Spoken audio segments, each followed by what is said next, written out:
RTI Live News. Ask for right. నమస్తే RTI Live News కి స్వాగతం.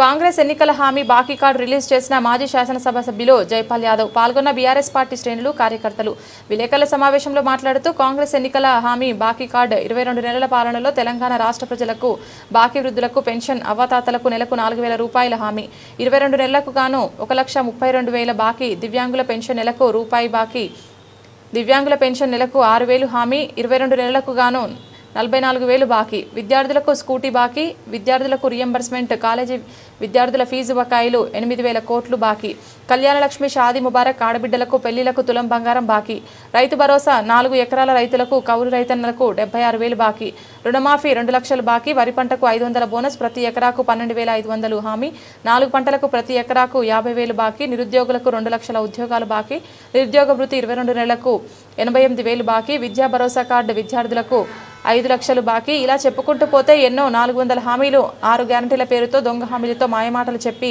అధికారంలోకి వచ్చిన కాంగ్రెస్ ప్రభుత్వం ఈ హామీలన్నీ అమలు చేసే వరకు పోరాడుతుంది ప్రజల పక్షాన నిలుస్తోంది బీఆర్ఎస్ పార్టీ పోరాడుతోంది ప్రజల పక్షాన నిలుస్తోంది అని అన్నారు ఈ కార్యక్రమంలో బీఆర్ఎస్ పార్టీ శ్రేణులు కార్యకర్తలు ముఖ్య నాయకులు పాల్గొన్నారు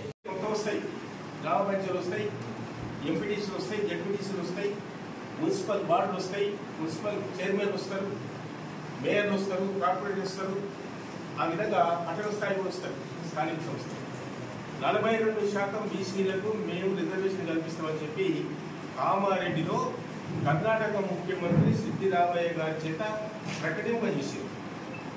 ఎందుకంటే ఆయన కూడా బీసీ ముఖ్యమంత్రి, ఆయన కుటుంబ కులానికి సంబంధించిన వ్యక్తి, గొర్రెల కాపరకు సంబంధించిన వ్యక్తి. ఆయనతో డిక్లరేషన్లో ఆయనతో అనౌన్స్ చేయించారు, ఎందుకంటే బీసీలు నమ్మాలని.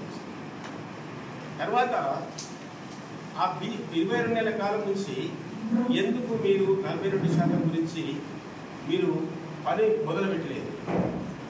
ఈ మధ్యకాలంలో స్థానిక సంస్థలకు సర్పంచ కాలం పరిమితి ముగిసిపోయి 1 సంవత్సరం 6 నెలలు అయిపోయింది. మున్సిపల్ ముగిసిపోయి సంవత్సరం అయిపోయింది. పల్లె ప్రగతి పట్టణ ప్రగతి మొత్తం కుంటుపడ్డారు. లైట్ వేస్తూ లేడు, నీరు చూస్తూ లేడు, మురికి శుభ్రం చేస్తూ లేడు, ఊటేటో లేడు, చెత్తేటో లేడు, ట్రాక్టర్లకు డీజిల్ లేదు.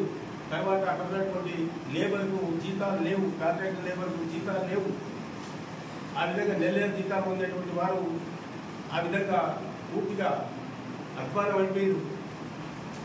పల్లె ప్రగతి కుంటుపడ్డది, పట్టణ ప్రగతి కుంటుపడ్డది. మేము ప్రకృతి మూలాలు పెట్టాము, అవన్నీ కూడా ఎండిపోయినాయి. చూస్తే దిక్కులేదు. చట్టంలో ఏముంది? కేంద్ర ఎన్నికల కమిషన్ కానీ రాష్ట్ర ఎన్నికల కమిషన్ కానీ చట్టసభలకు కానీ స్థానిక సంస్థలకు కానీ ఎవ్రీ 5 years ఒకసారి ఎన్నికలు జరపాలి, విధిగా జరపాలని చట్టం. కానీ కాంగ్రెస్ ప్రభుత్వం వచ్చిన తర్వాత జరిపిన స్థానిక సంస్థలకు మీరు ఎన్నికలు జరగకపోతే కేంద్ర నిధులు ఆగిపోతాయి కదా. రాష్ట్ర నిధులు ఇలా 10th ఫైనాన్సో 11th ఫైనాన్సో లేదు, స్టేట్ ఫైనాన్స్ ఆగిపోతుంది కదా, 14th ఫైనాన్స్ ఆగిపోతుంది కదా, 15th ఫైనాన్స్ ఆగిపోతుంది కదా. ఎట్లా గ్రామ పంచాయతీ ఎట్లా ఇవ్వాలి, మున్సిపాలిటీలు ఎట్లా ఇవ్వాలి, ఏ విధంగా జీతపత్యాలు ఇవ్వాలి, అవన్నీ కూడా ఈ ప్రభుత్వం పెడచెవిలో పెట్టి తొందరగా ఉంది.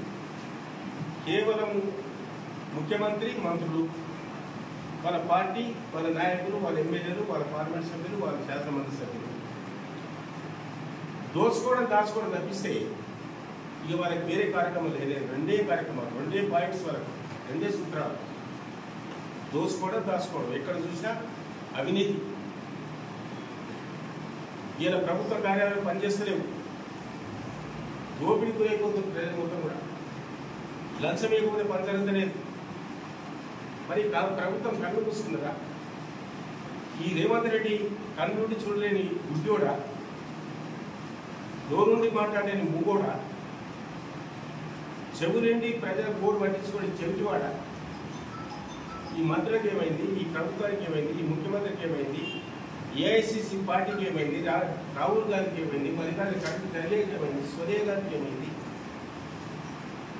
ఎలక్షన్ల గురించి ఇప్పటి గురించి హామీలు ఇచ్చి, గ్యారెంటీలు ఇచ్చి, డిక్లరేషన్లు పెట్టి 426 420 పథకాలు పెట్టి ప్రకటించి ఈరోజు ప్రజలు మొత్తం కూడా ఇంత అన్యాయం చేసినట్టే ప్రజలకు క్షమిస్తారా అని ఒకసారి నేను మీ ద్వారా కాంగ్రెస్ నాయకులు, కాంగ్రెస్ ప్రభుత్వాన్ని కాంగ్రెస్ హైకమాండ్ ఏఐసిసిలో ప్రశ్నించినటువంటి విషయాన్ని ఈ సందర్భంగా తెలియజేస్తా ఉంది. ఒక తట్ట మన్నన్న తీసినవా? కేసీఆర్ ఉన్నప్పుడు 2018-19లో 35,000 కోట్ల రూపాయలు దానికి శాంక్షన్ చేసింది పాలమూరు గారి. శ్రీశైలం బ్యాక్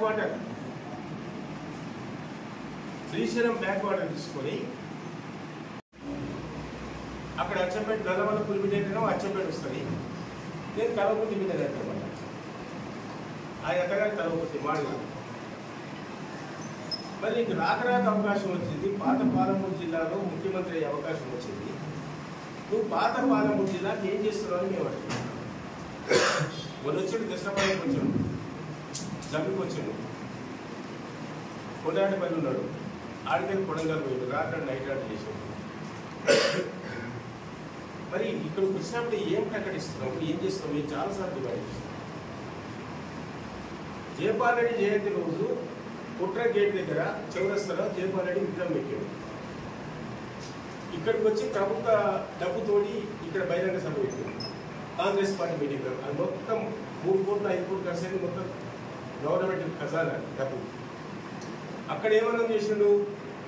జయపాల్ రెడ్డి కరవకుర్తి ముందు బిడ్డ, పాలమూరుకు ప్రాతినిధ్యం వహించాడు, కరవకుర్తికి ప్రాతినిధ్యం వహించాడు, నల్గొండకు ప్రాతినిధ్యం వహించాడు, చేవెళ్ళకు ప్రాతినిధ్యం వహించాడు.